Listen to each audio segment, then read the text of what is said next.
Monsieur le ministre, permettez-moi de débuter ma question par ces quelques mots de circonstance. Congolais, Congolaises, combattants de l'indépendance, nous avons connu les ironies, les insultes, Madame Lallieu, les coups que nous devons subir matin, midi et soir parce que nous étions des nègres. Nous avons connu que la loi n'était jamais la même selon qu'il s'agissait d'un blanc ou d'un noir. Qui oubliera les fusillades où périrent tant de nos frères, ou les cachots où furent brutalement jetés ceux qui ne voulaient pas se soumettre à un régime d'injustice, d'oppression et d'exploitation. Ce discours, Monsieur le ministre, vous l'avez reconnu, c'est le discours de M. Lumumba en 1960 lors de l'indépendance du Congo. Et pour avoir osé dire cette vérité, il sera assassiné et tout laisse à croire que notre pays a sa part de responsabilité. Il avait pourtant raison, M. Lumumba.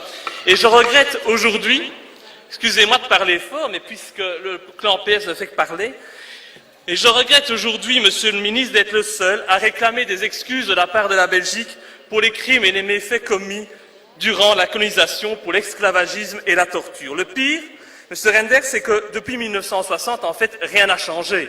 Le Congo est toujours une colonie belge, une colonie de la communauté internationale. L'injustice y est toujours omniprésente et les opposants sont toujours opprimés par le pouvoir en place. Notre pays, lui, continue, par votre voix, par celle de M. Di Rupo, à honteusement soutenir un président fantoche qui a été placé à cette fonction par le grand Manitou du MR, votre ami, même si je ne sais que ce n'est pas le cas, Louis Michel, qui aura fait fortune sur le dos de la misère du peuple congolais. Alors, pendant que la Belgique favorise ses intérêts financiers, eh bien, le président Kabila, lui, assassine et affame sa population. Alors, ma question va être très claire, Monsieur le ministre.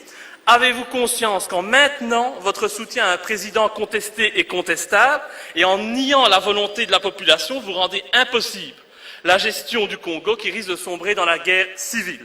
Assumerez-vous dès lors d'avoir sur les mains le sang qui risque d'être versé à cause de la situation de fait que vous persistez à défendre? Je vous remercie. Merci beaucoup. Monsieur le vice-premier ministre.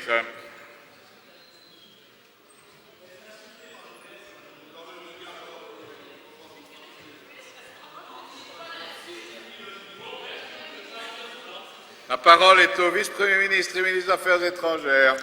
Merci, Monsieur le Président. Je ne veux pas revenir sur les différents commentaires de M. Louis, simplement vous confirmer que nous suivons le processus au Congo de manière très assidue en fonction de la demande que nous avons formulée de voir s'améliorer le processus de compilation des résultats à l'occasion des élections législatives. Pour le reste, je rappellerai simplement 2 ou 3 choses pour M. Louis. La première, c'est que je dois quand même lui confirmer que le Congo est bien indépendant.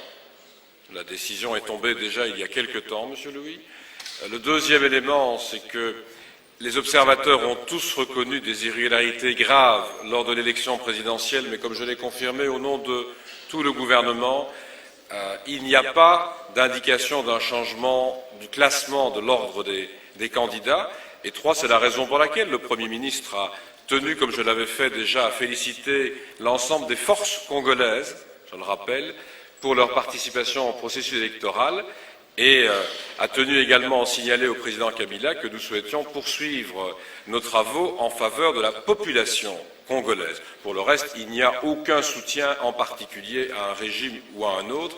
Il y a toujours la même volonté de tenter de faire progresser le processus démocratique au Congo comme ailleurs et de tenter surtout d'aider une population qui en a bien besoin dans un très grand nombre de domaines. Mais je le répète, Monsieur le Président, je ne vais pas revenir sur les autres remarques de M. Louis, qui, à mon avis, je parle de vos remarques, n'ont pas beaucoup de place dans une assemblée comme la nôtre. Merci beaucoup, Monsieur Louis.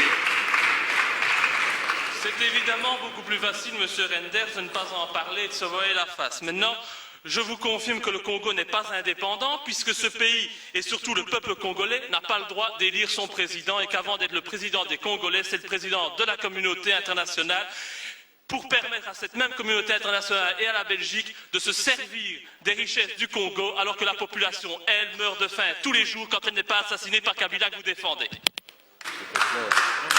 Merci beaucoup.